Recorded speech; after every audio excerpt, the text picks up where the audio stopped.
Hello students, we are discussing in this session exercise 10B Nutan RB Tripathi. आज एक बार फिर नए टॉपिक के साथ आप लोगों के साथ डिस्कस करते हैं।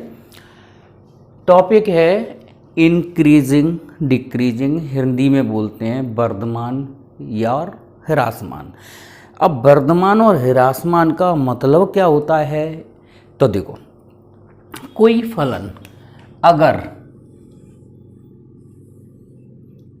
जैसे मैं साइन एक्स का ग्राफ ले लूँ तो साइन एक्स का ग्राफ ऐसे चलता है, ठीक है। 0 π/2 पे इसकी वैल्यू 1 हो जाती है ना, मैक्सिमम वैल्यू 1, और पाई पे आके 0 हो जाता है। 3 π/2 पे ये -1 हो जाता है, मिनिमम वैल्यू पे पहुंच जाता है, ठीक है। तो हम देख रहे हैं कि फंक्शन ये 0 से π/2 तक लगातार इंक्रीज होता जा रहा है ना। इंक्रीज को वर्धमान कहते हैं, और जब ग्राफ उतरना चालू होता है तो उस समय ह्रासमान कहते हैं। बस आप लोगों को एक ध्यान रखना है कि कोई भी फलन वर्धमान और ह्रासमान हो रहा हो तो वो अपना नेचर कहाँ से बदलाव करता है? टर्निंग पॉइंट से। ओके, इस चैप्टर में आपको 3 तरह के सवाल मिलेंगे। नंबर 1, एक मेथड मिलेगा विथआउट डेरिवेटिव मेथड, जैसे मैंने लिख दिया है यहाँ पे हिंदी में, अवकलज के प्रयोग के बिना सिद्ध कीजिए। मगर आपको परीक्षा में कोई भी सवाल ऐसा नहीं आएगा जिसमें बिना अवकलज के लिखा हो। आपको जो मेथड यूज़ करना है वो आगे के सवाल में बताएंगे। अभी हाल फिलहाल क्वेश्चन नंबर 1 से स्टार्ट करते हैं। तो क्वेश्चन नंबर 1 में हमको प्रथम विधि, फर्स्ट मेथड क्या है? बिना अवकलज के। दूसरा आएगा, आपको फलन दिया जाएगा लेकिन अंतराल नहीं दिया जाएगा। तीसरे तरह के सवाल मिलेंगे जिसमें फलन भी होगा, अंतराल भी होगा, और उसी में हमें बताना है कि इसमें वर्धमान होगा कि ह्रासमान होगा। तो स्टार्ट करते हैं इनके सॉल्यूशन विथआउट डेरिवेटिव मेथड से इंक्रीजिंग और डिक्रीजिंग शो करना। और ये मैंने बता ही दिया कि ये जैसे ग्राफ बनाए, ये साइन एक्स का ग्राफ है ना। तो 0 से π/2 में इंक्रीज हो रहा है। इंक्रीज का मतलब जैसे जैसे x बढ़े उस तरह से y की वैल्यू भी बढ़े, उसको बोलते हैं अपन वर्धमान, इंक्रीजिंग फंक्शन। और x की वैल्यू बढ़ने पर y कम होता चला जाएगा, उसको बोलते हैं ह्रासमान, ठीक है। तो आप लोग देख रहे हो जैसे जैसे x बढ़ता जा रहा है तो y भी बढ़ता जा रहा है ना, तो वर्धमान हो गया। और यहाँ पर जैसे जैसे हम x बढ़ाते जा रहे हैं लेकिन y की वैल्यू कम होती चली जा रही है, तो ये यहाँ से कहाँ से π/2 से लेके 3 π/2 तक ह्रासमान अवस्था में चल रहा है ये फलन। ओके, तो देखो इनके सॉल्यूशन कैसे बनाते हैं विथआउट डेरिवेटिव मेथड। ओके, सबसे पहले हम यहाँ से ये बोल रहा है सवाल, for all x belongs to real number. तो x belongs to real number, जैसे हमने f(x) = 2x - 5 ये फंक्शन दिया है और लेट कर दिया x1 से x2 ग्रेटर है। अब फॉर एग्जांपल, जैसे हमने x1 की वैल्यू ले ली, मान लो यहाँ 1, और x2 की वैल्यू ले ली 2, ठीक है। x1 से बड़ा ले लिया x2, मतलब x1 और x2 में हमने इंक्रीजिंग ऑर्डर ले लिया, ठीक है, बढ़ते क्रम में ले लिया, ठीक है। चलो फिर हम इसमें 2 का मल्टीप्लाई करेंगे, 2 का मल्टीप्लाई कर दिया, मतलब धीरे धीरे ये फंक्शन बनाना है हमको, ठीक है। फिर -5 कर दो दोनों साइड, 2x1 - 5, 2x2 - 5। तो हम देख रहे हैं कि इसको हम fx1 बोल सकते हैं इक्वेशन 1 से, इसको हम fx2 बोल सकते हैं, या y1 बोल सकते हैं, y2 निकल के आ गया, इसको y1 बोल दो, इसको y2 बोल दो। तो यहाँ पर हमको एक नेचर मिला। क्या नेचर मिला फलन का? कि जैसे जैसे x की वैल्यू बढ़ती जा रही है उसी तरह से y की वैल्यू भी बढ़ती चली जा रही है। x बढ़े, देखो यहाँ तक यही चल रहा है ना, जैसे जैसे x बढ़ता जा रहा है वैसे वैसे y भी बढ़ता चला जा रहा है। तो ऐसी अवस्था में फलन क्या कहलाएगा? वर्धमान, इंक्रीजिंग, स्ट्रिक्टली इंक्रीजिंग। लिख दो, therefore f(x) is strictly increasing. ठीक है, ओके। और हिंदी में मैंने आप लोगों को लिख ही दिया है, अतः फलन निरंतर वर्धमान होगा। ठीक है, अब देखते हैं सॉल्यूशन क्वेश्चन नंबर 2।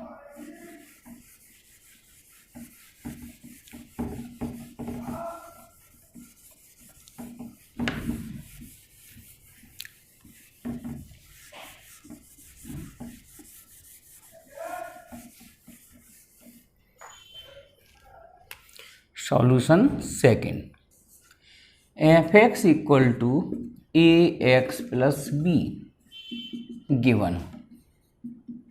ओके, चलिए अब यहाँ से late x1 less than x2, वही हमने क्रम ले लिया, x1 फिर x2, ठीक है, या ये कह लो x1 0 ले लिया और x2 मैंने π/2 ले लिया, x की वैल्यू को बढ़ते क्रम में ले लिया। ठीक है, अब मैं इसमें a का मल्टीप्लाई करूंगा, लेकिन ध्यान देना इन्होंने a को यहाँ निगेटिव बताया है। ठीक है, अगर मैं इसमें निगेटिव वैल्यू का मल्टीप्लाई करूंगा तो इसका साइन चेंज हो जाएगा। साइन चेंज क्या हो जाएगा मैं बताता हूँ। जैसे आपको पता है कि 5 इज़ लेस देन 10 है। ओके, 5 इज़ लेस देन 10, और अगर मैं इसमें -2 का मल्टीप्लाई कर दूँ तो -2 का मल्टीप्लाई कर दूंगा और मैंने साइन चेंज नहीं किया तो -10 इज़ लेस देन -20 सही है क्या? अब तो ये गलत हो गया भाई, -10 -20 से छोटा होते नहीं है, बड़ा हो जाता है। इसलिए ध्यान रखना आप लोग, नेगेटिव वैल्यू का जब भी मल्टीप्लाई करेंगे, मतलब ऋणात्मक मान का जब भी गुणा करेंगे दोनों साइड, तो आपका जे इनइक्वलिटी मतलब छोटा वाला साइन ग्रेटर में बदल जाएगा, ग्रेटर देन वाला साइन, तो यहाँ से जैसे ही ऋणात्मक संख्या का गुणा करेंगे वैसे ही ये निशान बदल जाएगा। इसलिए अब सही है ना, -10 बड़ा हो गया -20 से। ठीक है, इस बात का ध्यान रखना कि जब भी अपन धनात्मक संख्याओं में ऋणात्मक संख्याओं का गुणा करेंगे और ये इनइक्वलिटीज चल रही हों तो इनमें निशान बदलना पड़ेगा। तो हमने x1 ग्रेटर देन x2 मतलब x1 लेस देन x2 लिया, बढ़ते क्रम में लिया, माइनस का इंटू करते ये निशान बदल गया। ठीक है, अब हम इसमें b ऐड कर दें, ax1 plus b ax2 plus b। Okay, चलो अब ये क्या बन गया, इक्वेशन बन देखो, अगर मैं x की जगह x1 रखूं तो ये बन गया fx1 और ये बन गया fx2। इक्वेशन 1 में अगर मैं x की जगह x1 रखूं तो ये fx1 ये बन गया और fx2 की वैल्यू ये मिल जाएगी, इसको हम y1 कह दें। अब देखो यहाँ उल्टा हो गया, ध्यान से देखना, हमने x को बढ़ते क्रम में लिया और y आ गया घटते क्रम में। y मतलब y1 हो गया y2 से बड़ा। ओके, जैसे इस वाली पोजीशन में यहाँ पे y कितना है, इतना। ओके, अब यहाँ से मतलब तुम तो ये मान लो जैसे यहाँ y1 कितना है 1 के इक्वल, यहाँ के क्या हो गया -1 के इक्वल। तो जैसे जैसे x बढ़ाते जा रहे हैं उसी तरह से y की वैल्यू कम होती चली जाएगी और ऐसी अवस्था में फलन को बोलेंगे ह्रासमान। ह्रासमान माने हो गया डिक्रीजिंग फंक्शन। ओके, या डिक्रीजिंग फंक्शन, ये अपन ये भी कह सकते हैं स्ट्रिक्टली डिक्रीजिंग, मतलब लगातार निरंतर घटता चला जा रहा है। ठीक है, ऐसी अवस्था में फलन को बोलते हैं निरंतर ह्रासमान, मतलब स्ट्रिक्टली डिक्रीजिंग। ओके, चलिए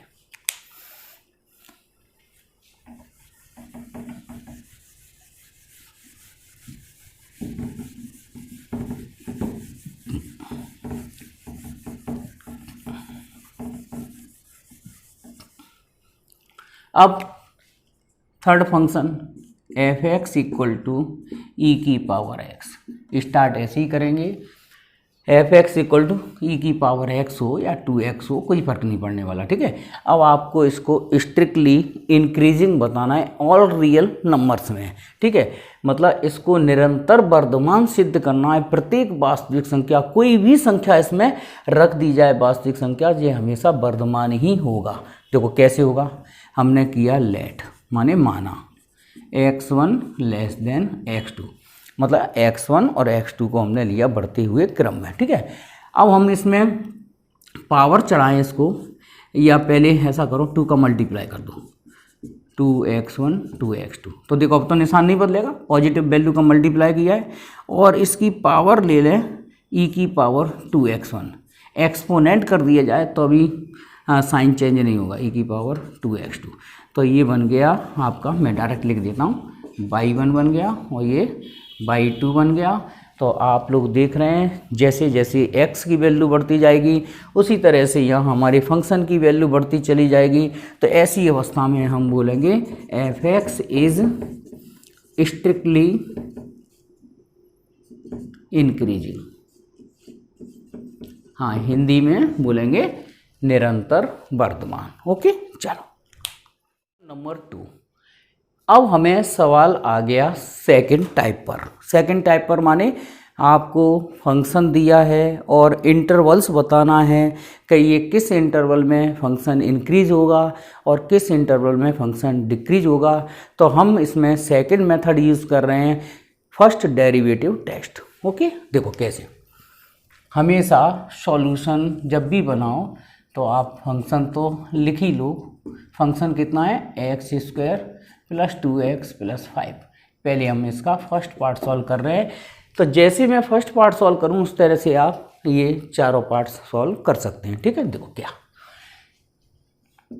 फंक्शन लिखिए, उसको डिफरेंशिएट कीजिए on differentiating with respect to x, f' equal to x² का डिफरेंशिएशन बड़ा आसान है, 2x का कितना हो जाएगा 2 और 5 का क्या हो जाएगा 0। f' आ गया हमारा 2x + 2। सेकेंड इक्वेशन दे दो इसको। हर सवाल में इसी तरह से करना है, सबसे पहले फंक्शन की इक्वेशन लिखना, उसके बाद इसको डिफरेंशिएट करना और डिफरेंशिएट करने के बाद इसको सेकेंड इक्वेशन दे देना। फिर उसके बाद now for turning point. Turning point क्या होते हैं वो समझ लो। टर्निंग पॉइंट के लिए f' को 0 किया जाता है। अब कारण आता है 0 क्यों किया जाता है। तो जैसे मैंने अवयल ग्राफ बनाया था किसका, sin x का, अब मैं बना रहा हूँ ग्राफ cos का।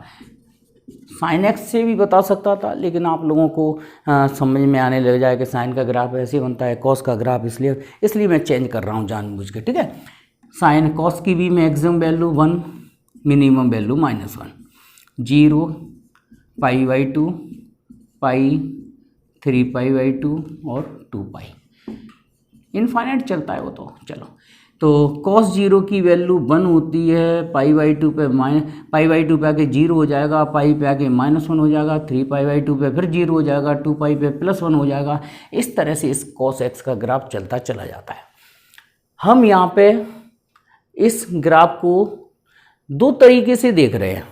एक तो हमें ये पता चल रहा है कि ग्राफ हमारा यहाँ से चलता हुआ यहाँ से टर्न ले रहा है, ग्राफ है ना, यहाँ तक लगातार वो गिरता चला जा रहा है, मतलब ह्रासमान होता जा रहा है, डिक्रीजिंग ऑर्डर में चला जा रहा है, जी गिरता चला जा रहा है। फिर पाई के बाद एक संग ऊपर की तरफ उठने लगा। मतलब इसका मतलब x की वैल्यू जैसे जैसे हम बढ़ाते जा रहे हैं लेकिन y की वैल्यू लगातार कम होती जा रही है। कहाँ तक, पाई तक, 0 से लेके पाई तक। पाई के बाद फिर x की वैल्यू बढ़ती जा रही है तो y की वैल्यू मतलब x की वैल्यू के साथ साथ में y की वैल्यू बढ़ती चली जा रही है। मतलब बढ़ने का मतलब देखो, ये नेगेटिव, फिर ये थोड़ा कम नेगेटिव, फिर ये थोड़ा कम नेगेटिव, फिर ये पॉजिटिव वाली पोजीशन में आ गई y की वैल्यू। ठीक है, तो अपन यहाँ पे दूसरी चीज़ क्या देख रहे हैं कि ग्राफ अपना नेचर कहाँ से बदलता है, टर्निंग पॉइंट से। और टर्निंग पॉइंट होता क्या है, टर्निंग पॉइंट पर जो टेंजेंट होती है, स्पर्श रेखा होती है, उसका स्लोप क्या हो जाता है 0। तो f' का मतलब होता है स्लोप ऑफ टेंजेंट, स्पर्श रेखा की प्रवणता। तो जो टर्निंग पॉइंट में होते हैं, परिवर्तन वाले बिंदु होते हैं, उन बिंदुओं को निकालने के लिए हमेशा f' को 0 करना पड़ेगा। तो ये कारण समझ में आ गया होगा। ठीक है, ज़्यादा डिटेल नहीं चलते, चलिए। f' निकला हमारा 2x + 2 = 0। x इक्वल टू आ जाएगा -1, ठीक है ये।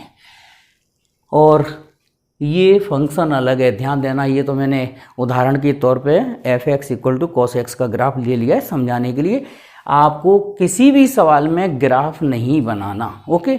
आपको विथआउट ग्राफ ही शो करना है कि किस इंटरवल में फंक्शन इंक्रीज होगा, किस इंटरवल में फंक्शन डिक्रीज होगा। अब हम इंटरवल बनाते हैं। देखो, इंटरवल बनवाने के लिए हर सवाल में तुम नंबर लाइन बना लिया करो, इधर प्लस इन्फिनिटी इधर माइनस इन्फिनिटी, ओके।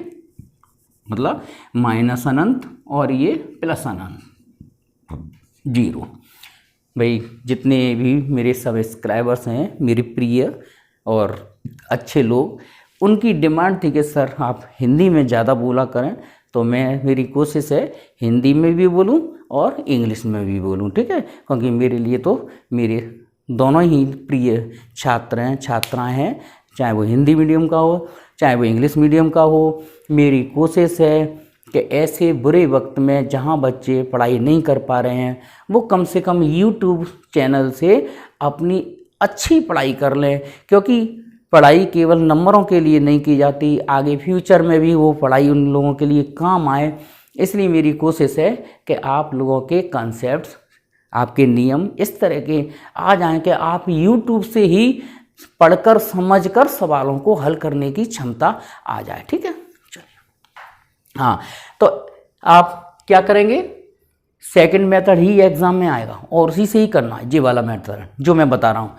फंक्शन लिखना है, उसको डिफरेंशिएट करना है, उसको डिफरेंशिएट करने के बाद फिर f' को 0 करना है, फिर x की वैल्यू निकल के कुछ भी आएगी, एक वैल्यू भी आ सकती है, दो वैल्यू भी आ सकती हैं, मतलब टर्निंग पॉइंट कितने भी हो सकते हैं। तो यहाँ पे हमारा टर्निंग पॉइंट एक ही निकला है और यहाँ पर नंबर लाइन पर इसको इंडिकेट कर दो, कितना, -1, ओके। अब देखना, इंटरवल यहाँ से बनाते हैं। एक तो इंटरवल ये बनेगा और एक बनेगा ये, ओके। तो इंटरवल्स बने हमारे अंतराल, अंतराल बोलेंगे इसको हिंदी में, अंतराल। हाँ, अंतराल बने हमारा -∞ से -1, ओके, नंबर 1। और दूसरा इंटरवल बना हमारा -1 से लेके +∞ तक। एक बात ध्यान रखना, ये इंटरवल्स हमेशा ओपन इंटरवल में ही बनाना है, खुले अंतराल माने छोटे कोष्टक में ही लिखना है। वो अनंत को कभी भी बड़े कोष्टक में मत लिख देना, स्क्वायर वाले ब्रैकेट में, ठीक है।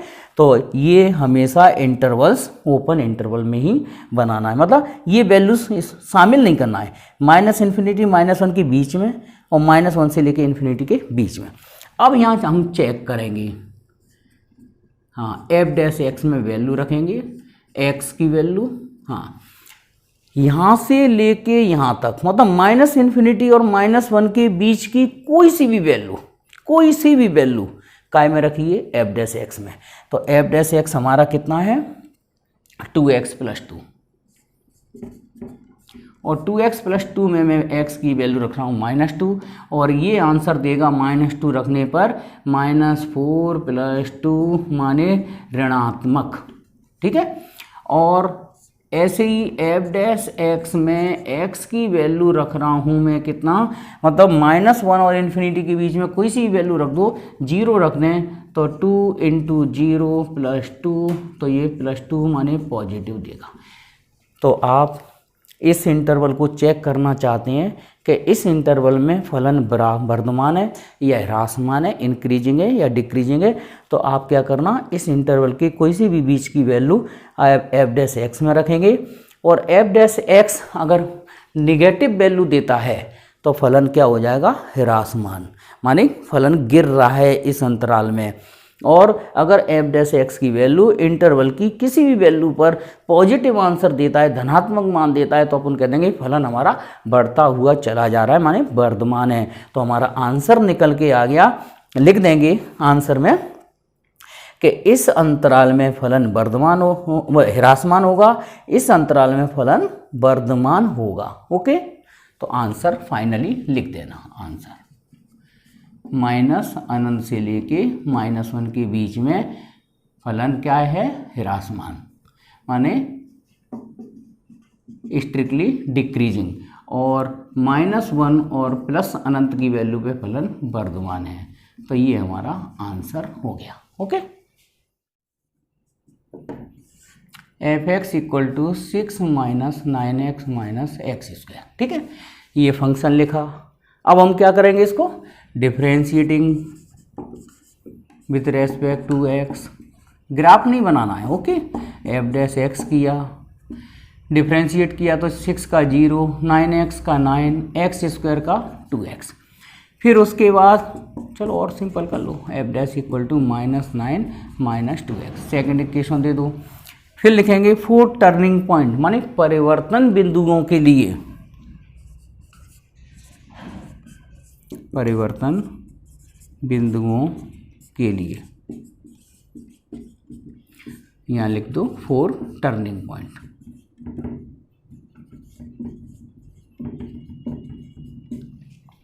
f' को 0 करिए टर्निंग पॉइंट्स के लिए, फिर f' को -9 - 2x = 0 किया, -2x = +9, तो x = आ गया -9/2। ओके, अब हम इंटरवल्स बनाएंगे। ये हम नंबर लाइन बना लेते हैं, है ना। तो नंबर लाइन -∞ से +∞, और हमारा जो टर्निंग पॉइंट निकला -4, -4 को हमने यहाँ रिप्रेजेंट कर दिया -9/2। ठीक है,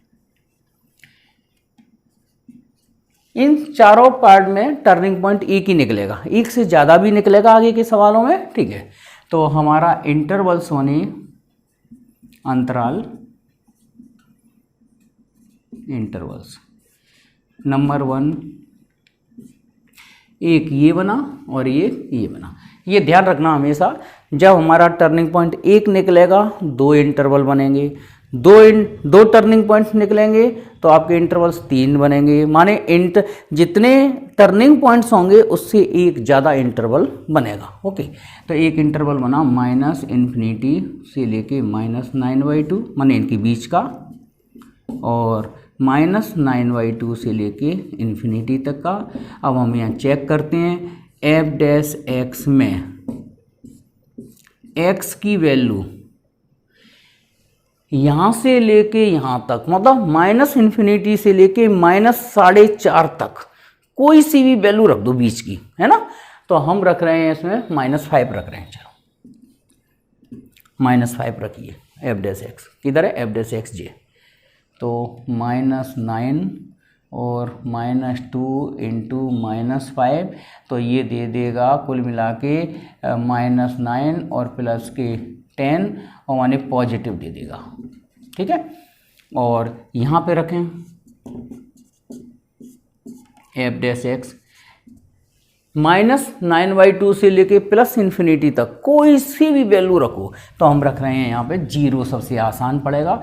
हाँ, तो फंक्शन है कितना अपना -9 - 2x, f' में रखते हैं, तो -9 - 2 × 0, तो ये मिला -9 हाँ अब देख लो, माने निगेटिव, हमें निगेटिव पॉजिटिव से मतलब है बस। ठीक है, तो हम आंसर लिखेंगे इस इंटरवल में f' क्या दे रहा है, पॉजिटिव वैल्यू दे दे तो कह दो function is increasing in this interval. ठीक है, और इस वाले इंटरवल में यहाँ से लेकर यहाँ तक के इंटरवल में ये वाला फंक्शन क्या दे रहा है, नेगेटिव वैल्यू, तो यहाँ से यहाँ तक के इंटरवल में फंक्शन होगा डिक्रीजिंग। ठीक है, फाइनली आंसर हम लिख देंगे, इसमें जगह नहीं बची है, आंसर में ये लिख देना -∞ -9/2 में फंक्शन क्या है, इंक्रीजिंग,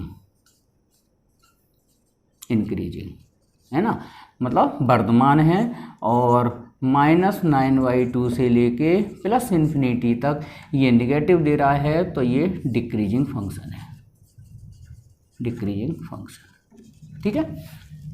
इस तरह से नेक्स्ट वीडियो पर बनाएंगे। ओके।